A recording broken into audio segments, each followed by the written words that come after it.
Hi hello viewers, welcome back to new video. അപ്പോൾ എല്ലാവർക്കും പുതിയൊരു വീഡിയോയിലേക്ക് സ്വാഗതം. ഈ ഒരു വീഡിയോ ശരിക്കും പറഞ്ഞാൽ എൻ്റെ സബ്സ്ക്രൈബേഴ്സിന് വേണ്ടിയിട്ടുള്ള വീഡിയോ അല്ല, ഇത് മറ്റൊരാൾക്ക് വേണ്ടിയിട്ടുള്ള വീഡിയോ ആണ്. ഒരു പ്രമുഖ യൂട്യൂബർ.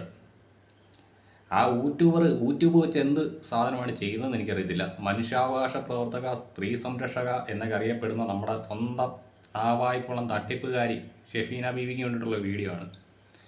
പൊന്നുമോളെ നാവായിക്കുളം, ഞങ്ങൾ ഒരറ്റത്തുനിന്ന് പൊളിക്കാൻ തുടങ്ങുക.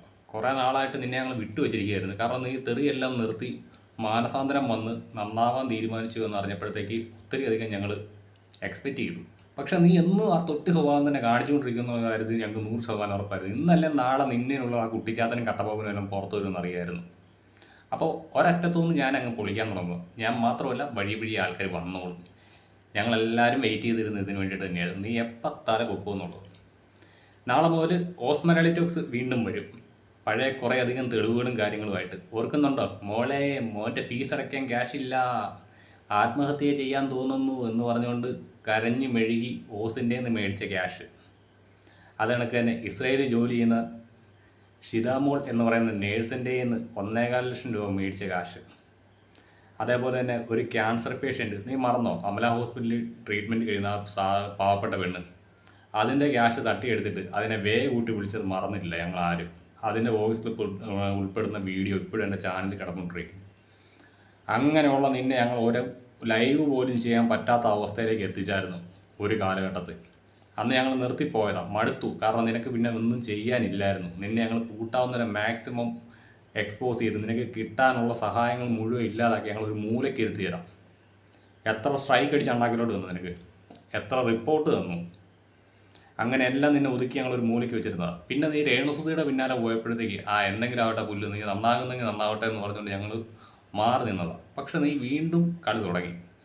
നിൻ്റെ സ്ഥിരം പരിപാടി അപ്പക്കച്ചവടം, പച്ചക്കറി, അങ്ങനെയുള്ള കാര്യങ്ങളുമായിട്ട് നീ വീണ്ടും ഇറങ്ങിയെന്നറിഞ്ഞു. എന്തായാലും ഞങ്ങൾക്ക് ഒരു കണക്ക് തീർക്കാണ്ട് മിച്ചം ഉണ്ടായിരുന്നു. നീ പോയി ചാവടി എന്ന് പറഞ്ഞാൽ ഞങ്ങളുടെ ഒരു കൂടപ്പുറപ്പിനോടാണ്. ആ കണക്ക് ഞങ്ങളുടെ മിച്ചം ഇരിക്കുന്നുണ്ട്. അതെല്ലാം കൂടി വെച്ച് ഞങ്ങളങ്ങ് തീർക്കാൻ പോവുകയാണ്. അപ്പോൾ തുടങ്ങാം നമുക്ക് പരിപാടി പഴയ കണക്ക് തന്നെ. ഈ ഒരു റമദാൻ ഒന്ന് കഴിഞ്ഞോട്ടെ, ബാക്കി ആൾക്കാരും കൂടി എത്തും. അപ്പം നാളെ മുതൽ ഓസ് തുടങ്ങുമായിരിക്കും. ആ കൂട്ടത്തിൽ ഞാനും തുടങ്ങുക. നമുക്കൊരറ്റത്തുനിന്ന് വീണ്ടും പഴയ പോലെ അങ്ങ് കളിച്ച് മുന്നേറാം. തൽക്കാലം ഇനി കുറച്ച് നാളത്തേക്ക് റിയാക്ഷൻ വീഡിയോ ഒന്നും ചെയ്തില്ലല്ലോ, എനിക്ക് പ്രശ്നമൊന്നുമില്ല.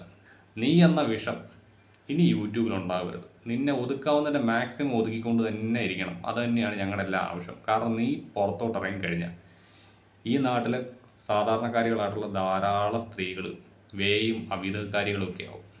അവരെല്ലാം വീഡിയോ കോളിൽ കണ്ട ആണുങ്ങൾക്ക് മുന്നിൽ നഗ്നതാ പ്രദർശനം നടത്തുന്നവരാണെന്ന് നീ പറഞ്ഞുണ്ടാക്കും. അവർ ഇച്ചിരി പോകുന്ന കുഞ്ഞുങ്ങൾ, അത് 4 മാസമായാലും 11 വയസ്സുള്ളതാണെങ്കിലും അതിനെല്ലാം നീ ചേർത്ത് അവിഹിത കഥകളും സെക്സ് കഥകളും പറഞ്ഞുണ്ടാക്കും. അതേപോലെ തന്നെ ഈ കത്രിക്ക, വെണ്ടയ്ക്ക അങ്ങനെയുള്ള സാധനങ്ങൾക്കൊന്നും ഒരു ഡിമാൻഡ് ഇല്ലാതെയായിപ്പോൾ. കാരണം നീ അതൊക്കെ കൂട്ടിയാണ് സെക്സ് ജോക്കുകൾ പറഞ്ഞുണ്ടാക്കുന്നത്.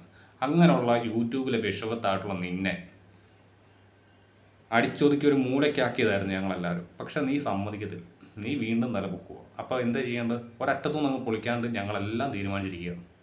ഞങ്ങളിത് ഇപ്പോൾ ഉണ്ടായിരിക്കുന്ന ഈ കോൺട്രവേഴ്സിയുടെ ഭാഗമായിട്ടൊന്നും അല്ല, ഞങ്ങളിത് പ്ലാൻ ചെയ്യാനുള്ള കുറച്ച് ദിവസമായി. നീ കുറച്ച് നാളായിട്ട് ഇങ്ങനെ അങ്ങ് വെകിളി ഇടിച്ച് വരികയാണ്. ഓരോ ലൈവിനകത്ത് നീ കിടന്ന് വിരകുക.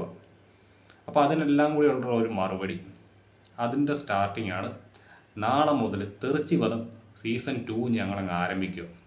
പഴയ കണക്ക് തന്നെ കേസുകളും അതേപോലെ തന്നെ നിൻ്റെ കുറേ അധികം സ്കാമുകളും എല്ലാം എക്സ്പോസ് ചെയ്തുകൊണ്ടുള്ള ലൈവും മറ്റ് കാര്യങ്ങളുമായിട്ട് ഞങ്ങളങ്ങ് തുടങ്ങുക ഒരറ്റത്തുനിന്ന്. നീ എന്ന ആസ്ഥാന തട്ടിപ്പുകാരിയെ, ഭൂലോക ഫ്രോഡിനെ എല്ലാം ഞങ്ങൾ ഈ പബ്ലിക്കിൻ്റെ മുന്നിൽ കൊണ്ടുപോകും. കുറേ അധികം തെളിവുകൾ ഇനി ഇരിക്കൊണ്ടിരിക്കും. പണ്ട് പൊട്ടിച്ചത് മാത്രമല്ല, ഇനി പൊട്ടിക്കാനുള്ളതും അതെല്ലാം കൂടി എടുത്ത് ഞങ്ങൾ പുറത്തിടും. നിന്നെ എന്തിന് GCC രാജ്യങ്ങളിൽ നിന്ന് പുകച്ച് പുറത്ത് ചാടിച്ചു, ഇനി നീ അവിടെ ചെന്ന് കഴിഞ്ഞാൽ അകത്ത് പോകാനിടയുള്ള കേസുകൾ, അതെല്ലാം കൂടി എടുത്ത് ഞങ്ങൾ പുറത്തോട്ടിടും. പിന്നെ പഴയ നിൻ്റെ തലവഴി ഉണ്ടല്ലോ, ഇച്ചിരി പോകുന്ന കൊച്ചു പിള്ളേരെ കൂട്ടി പറയുന്ന തന്തയ്ക്ക് ഉറക്കാത്ത പരിപാടി, അല്ലെങ്കിൽ പല തന്തയ്ക്കുണ്ടായ ഗുണം, അതുമായിട്ട് നീ ഇറങ്ങിക്കഴിഞ്ഞാൽ ഒരറ്റത്തുനിന്ന് തെരുവിളി ഞങ്ങളും തുടങ്ങും. അപ്പോൾ ശരി എന്നാൽ.